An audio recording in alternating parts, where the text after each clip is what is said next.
So I want to talk a little bit about Phil Heath, Sam Sulek.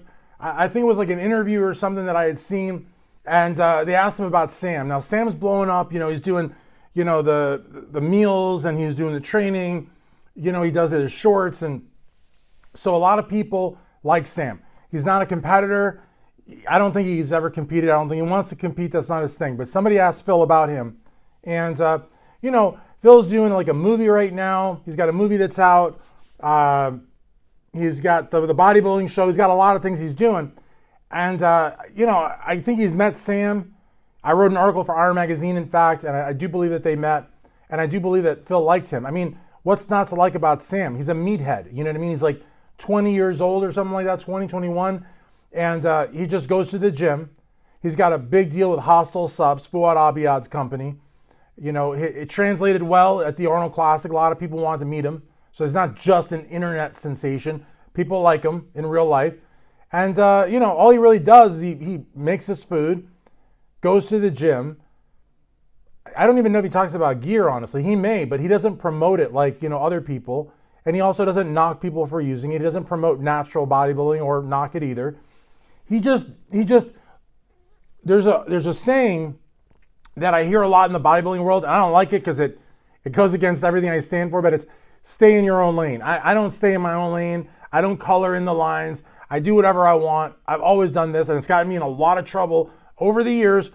But now here, as I sit in my studio here in Middletown, Kentucky, this office has been here for 6 years, bought and paid for by bodybuilding, by me saying whatever I want to say. Whether it's writing over 760 articles at ironmagazine.com, or my work at Strength Addicts, or whatever. Actually, I just had a video go viral, 10 million views on TikTok and a truckload more, 2 million on YouTube. The Spirit Airlines employee confrontation in Fort Lauderdale. I taped that, I narrated, Daily Mail covered. Xavier Wills from Australia wrote me and said, I recognize your voice on the video. It's gone viral. So I do everything out of this office. I say whatever I want to say, and I no longer worry about getting a phone call. So the bottom line, though, is that that's all he's really doing.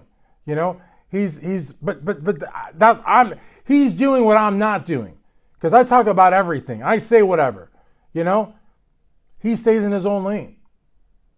He doesn't attack other YouTubers. He doesn't question people. He doesn't talk about politics and bodybuilding shows and judging. He probably wouldn't burp on camera. He is a very mind his own business kind of guy. And nobody hates him. They may not like his approach.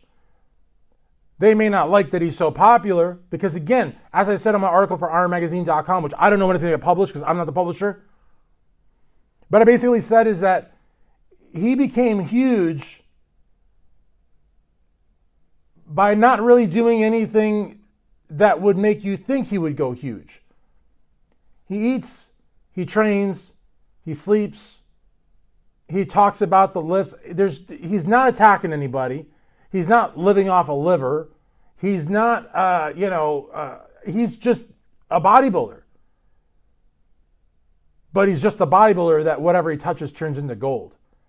And, again, Phil, 7-time Mr. Olympia, with a movie out and a bodybuilding show and God knows what else he's doing, has met Sam, and from what I understand, liked Sam. And see, that's the thing. How you meet Sam really makes a big difference. Because some of these really, really big named established bodybuilders, they don't have a problem meeting Sam and talking to Sam when the context of it is Sam as a fan. But when they're asked in an interview purportedly about them, purportedly about their movie, purportedly about their show, and they're asked about Sam, now it's not Sam the meathead, Sam the bodybuilding fan. It's Sam as a contemporary. And I guess a 7-time Mr. Olympia can't come to grips with the fact that a 20-year-old that hasn't even competed on the Olympia stage, doesn't have a pro card, hasn't even done a bodybuilding show, and doesn't want to do a bodybuilding show is being asked about on an interview with him. And so my thinking is Phil should have said, I met him once. He's a nice kid. Best of luck to him. That would have been the big league's answer. But that's not what Phil said. And it wasn't like Phil was being pried. This wasn't an interview on Vlad TV or Valuetainment. Joe Rogan wasn't barraging him with questions. He didn't have to answer. He could have kept it short and kept it moving. But he had to throw shade because of the context of it all. Because it wasn't like when he met Sam, when Sam was a fan. Now Phil was being asked about Sam on an interview that was purportedly about him and his work. His being Phil's work. Him being Phil. Phil's a 7-time Mr. Olympia. Why is Phil being asked about Sam Sulek? Why does the interviewer care about Sam Sulek when he's got the gift in front of him? Now, some people say, well, Phil was just looking out for the youth. But don't you think that's a little hypocritical, though? Because, Phil excelled, rose to the top in a drug-dominated sport. So how is Phil looking out for the youngsters by telling them not to follow Sam's footsteps, or suggesting maybe, implying maybe, to not do that?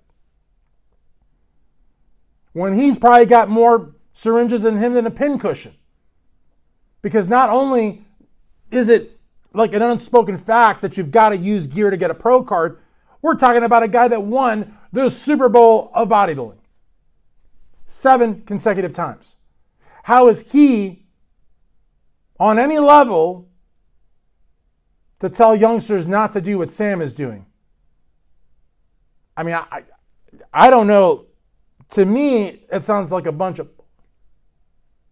It sounds like to me like he did not like the fact that the interviewer was asking him about a YouTuber in an interview that should have focused 110% on Phil Heath, his movie, his bodybuilding show, his future, his past, what he was thinking about, what he was eating, where he was going to go, but not about a YouTuber named Sam Sulek.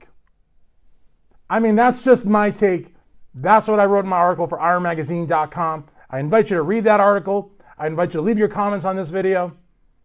But me personally, I think the gift was a little PO'd that he was being asked about Sam Sulek on an interview that he thought was all about him.